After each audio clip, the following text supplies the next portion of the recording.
Historia inspirada en la sabiduría de la Cábala. El misterio de las manos cruzadas. La bendición de Jacob a Efraín y Menaché. En el crepúsculo de la vida de Jacob, también conocido como Israel, nos encontramos en una escena cargada de misticismo y simbolismo. Jacob, debilitado pero con una mente luminosa, se dispone a bendecir a los hijos de Joseph, Efraín y Menaché.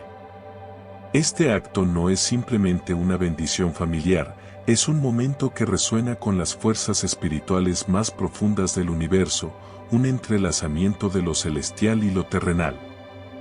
Joseph, el hijo amado de Jacob, trae a sus dos hijos frente a su padre. Coloca a Menaché, el mayor, a la derecha de Jacob, y a Efraín, el menor, a su izquierda.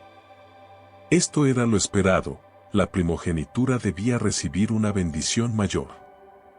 Sin embargo, Jacob, guiado por una visión profética y un conocimiento que trasciende lo físico, cruza sus manos. Su mano derecha, símbolo de bondad y mayor fuerza espiritual, descansa sobre la cabeza de Efraín, el menor, y su mano izquierda sobre Menaché, el mayor. Joseph, desconcertado, intenta corregir a su padre. No así, padre mío, este es el primogénito. Pon tu mano derecha sobre su cabeza, le dice. Pero Jacob, con la serenidad de quien ve más allá del velo de lo mundano, responde, lo sé, hijo mío, lo sé. Él también será un pueblo, y también será grande. Pero su hermano menor será más grande que él, y su descendencia será plenitud de naciones. Este acto, narrado en la Parashá Vayehí, está impregnado de enseñanzas cabalísticas profundas. La mano cruzada de Jacob no es un simple error ni una decisión arbitraria. Según el Zohar, este gesto simboliza la unión de la Sefirot de Gesed, misericordia, y Geburá, rigor, para alcanzar Tiferet, la armonía y la belleza. En la Cábala, la mano derecha representa la misericordia divina y la izquierda, el juicio. Al cruzar sus manos, Jacob crea un flujo de energía espiritual que trasciende las jerarquías humanas y establece un balance perfecto entre las fuerzas del universo.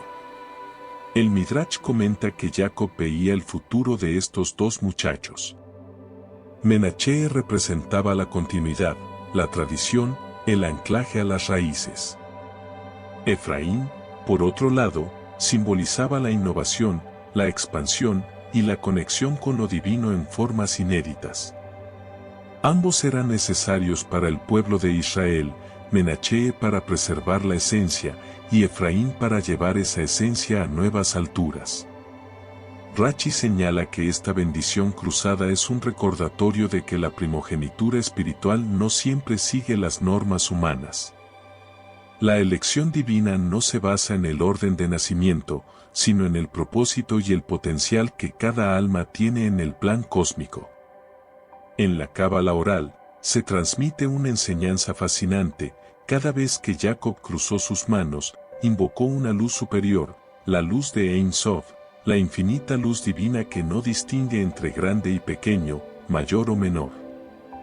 En ese momento, Efraín y Menaché no eran solo dos niños, eran arquetipos, fuerzas vivas del universo. Al bendecirlos, Jacob no solo los elevó, sino que abrió canales de bendición para todas las generaciones futuras de Israel.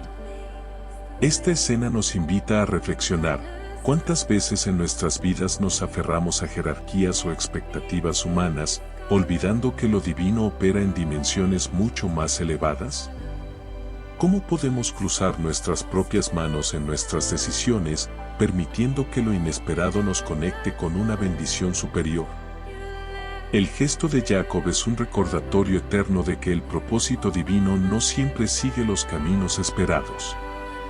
Al estudiar esta escena, no solo exploramos un momento de la historia de Israel, sino que tocamos las fibras mismas de la creación, invitándonos a buscar el equilibrio entre la tradición y la innovación, entre la misericordia y el juicio, entre lo humano y lo divino.